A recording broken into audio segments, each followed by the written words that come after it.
Operation बुनियाद मरसूस की शानदार कामयाबी। कल कौमी सतह पर यौम तशक्कुर मनाने का ऐलान। यौम तशक्कुर के मौके पर दिन का आगाज मसाजिद में कुरान ख्वानी और खुसूसी दुआओं से किया जाएगा। इस्लामाबाद में 31, सूबाई दल हुकूमत में 21 तोपों की सलामी दी जाएगी। मज़ार कायद और मज़ार इकबाल पर गार्ड्स की तब्दीली की तकरीबात का इनेकाद किया जाएगा। मेहमान खुसूसी वज़ीर आज़म होंगे। Chairman joint chief of staff committee और मुसल्लह अफवाज के सरबराहान भी तकरीब का हिस्सा होंगे। वज़ीर आज़म शहबाज शरीफ का कामरा एयरबेस का दौरा। मौरका हक में भारतीय तैयारों की तबाह करने वाले शाहीनों से मुलाकात। नायब वज़ीर आज़म इसाक डार, वज़ीर दिफा ख्वाजा आसिफ, एहसन इकबाल, अता तारल हमराह थे। ऑपरेशन बनियान मरसूस की कामयाबी। सेनेट में करारदाद मंजूर। नायब वज़ीर आज़म इसाक डार ने कहा कि पाकिस्तान पर बेबुनियाद इल्जाम तराशी भारत का पुराना वतीरा है। कौमी सलामती कमेटी ने भारतीय जारियत के जवाब में फौरी फैसले किए। नायब वज़ीर आज़म इसाक डार ने कहा, पहलगाम वाक़े के फौरी बाद भारत ने यकतरफा गैर कानूनी इक़दाम किए। खित्ते की सूरत हाल पर दोस्त मुल्क राब्ते में थे। पाक फ़ज़ाइया ने तारीख रकम कर दी। वज़ीर आज़म ने मुश्किल वक्त में बेहतरीन क़यादत की। सेनेटर शहरी रहमान ने कहा कि मुसल्लह अफ़वाज ने कौम का सर फ़ख्र से बुलंद किया।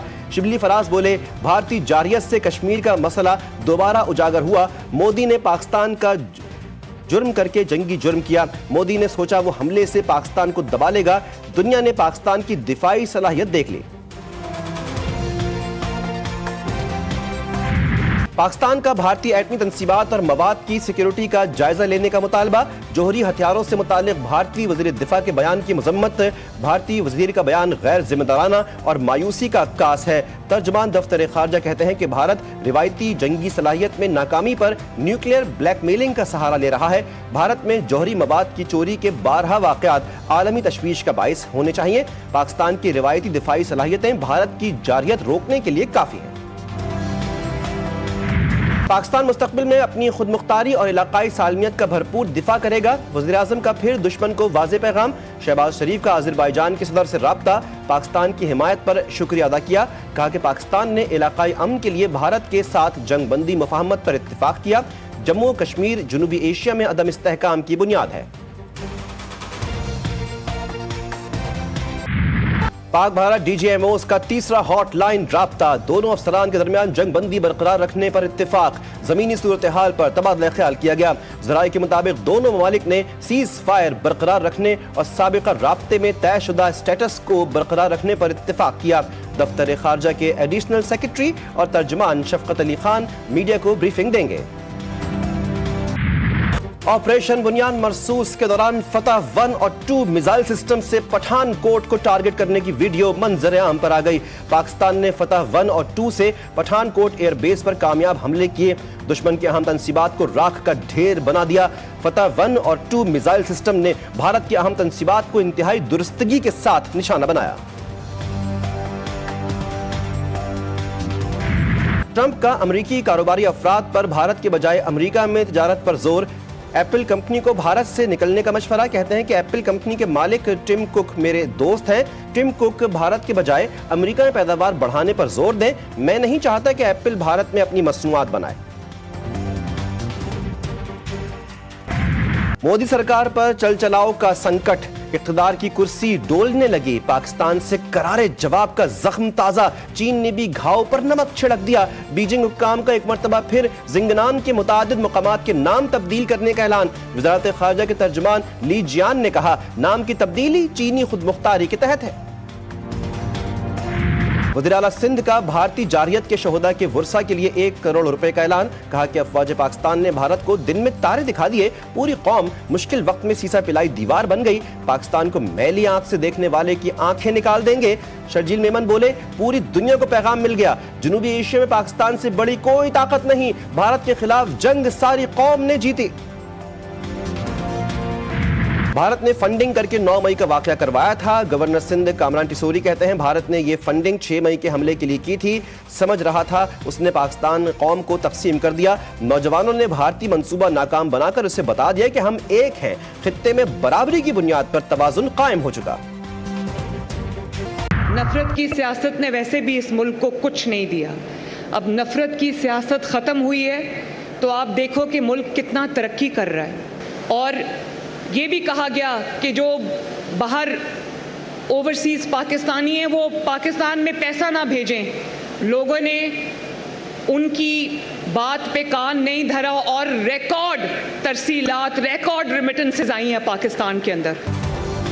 नफरत की सियासत ने मुल्क को कुछ नहीं दिया, नफरतों का खात्मा हुआ, मुल्क तरक्की करने लगा। वज़ीर आला पंजाब मरियम नवाज कहती हैं कि मुल्क की मईशत बेहतरी की जानिब गामजन है। महंगाई 40% से 0% पर आ गई। महंगाई में मजीद कमी होगी। कुछ लोगों ने ओवरसीज पाकिस्तानियों से कहा कि बाहर से पैसे न भेजें, लेकिन रिकॉर्ड तरसीलात ज़र मौसूल हुई। बहादुर अफवाज ने दुश्मन को धूल चटाई। सबको पाकिस्तान की फतह मुबारक हो।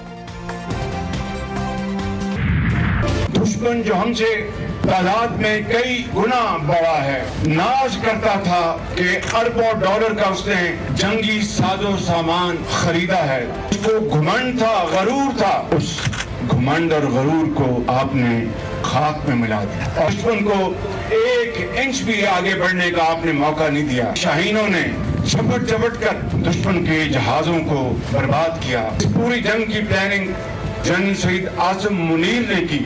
दलेरी से, दानिशमंदी से मैं उसका जाती तौर पर गवाह हूं। मुझे इनके ऊपर फख्र है। ये कौम के फख्र है, कौम के फख्र, कौम के बेटे हैं। पाकिस्तान जिंदाबाद, पाकिस्तान जिंदाबाद। मोदी सुन ले, दोबारा हरकत की तो मुंह की खाना पड़ेगी। पानी हमारी रेड लाइन है। खून और पानी एक साथ नहीं बह सकते। आबी जारियत का भरपूर जवाब दिया जाएगा। वज़ीर आज़म का भारत को सख्त पैगाम। कहा कि आर्मी चीफ की क़यादत में ऑपरेशन बुनियाद मरसूस के जरिए 1971 का बदला ले लिया। दुश्मन का गुरूर खाक में मिला दिया। तहरीक तालिबान पाकिस्तान के ताने बाने इंडिया से मिलते हैं। मुसल्लह अफवाज ने वतन का बहादुरी से दिफा किया। पाक अफवाज ने दुश्मन की बुज़दिलाना जारियत का फैसला कुन जवाब दिया।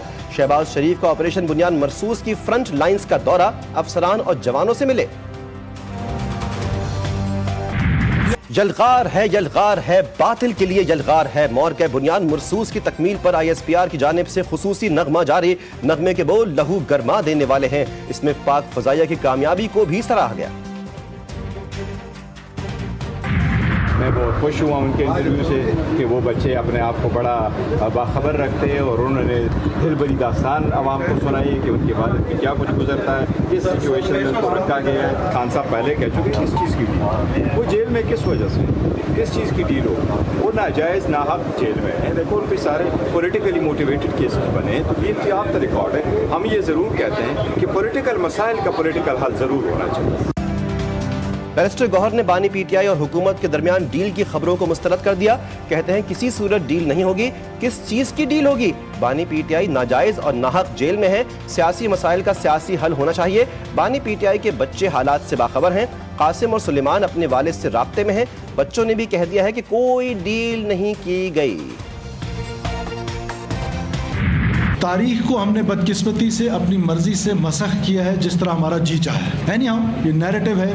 बलूचिस्तान के बारे में परसेप्शन और रियलिटीज़ में बड़ा फ़र्क है। हमारे जितने इंसर्जेंट्स हैं वो अफगानिस्तान में स्टेट पैटर्न में रह रहे हैं। जो मर्जी हुकूमत आए, हमारी खुश ख्याली थी, खाम ख्याली थी और गुड तालिबान और बैड तालिबान के चक्कर में हम पड़े रहते थे। रियासत मेरी बुक्स में बाप की तरह होनी चाहिए, लेकिन हमारी रियासत हमेशा माँ ही रही है। बलूचिस्तान को जिस जंग में धकेला गया वो ला हासिल है। बलूचिस्तान को जो भी हुकूक मिले वो आइन और कानून से मिले। तशद्दुद से आज तक बलूचिस्तान को कुछ नहीं मिला। नजरियात की बुनियाद पर अलहदा बलोच रियासत बनाने की साजिश की गई।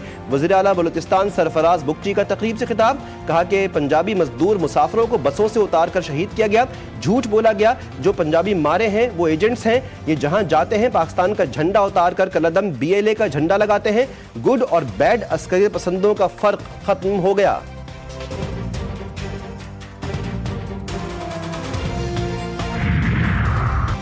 और कोई जज मुस्तकबिल जज का हलफ उठाता ही नहीं। पहले एडिशनल जज का हलफ होता है, फिर जुडिशल कमीशन के जरिए वो मुस्तकिल होता है। वो अगर फिर जज चीफ जस्टिस बने तो हलफ लेता है। ट्रांसफर को नई तैनाती करार नहीं दिया जा सकता। जस्टिस मोहम्मद अली मजहर के जजेस ट्रांसफर केस में रिमार्क्स।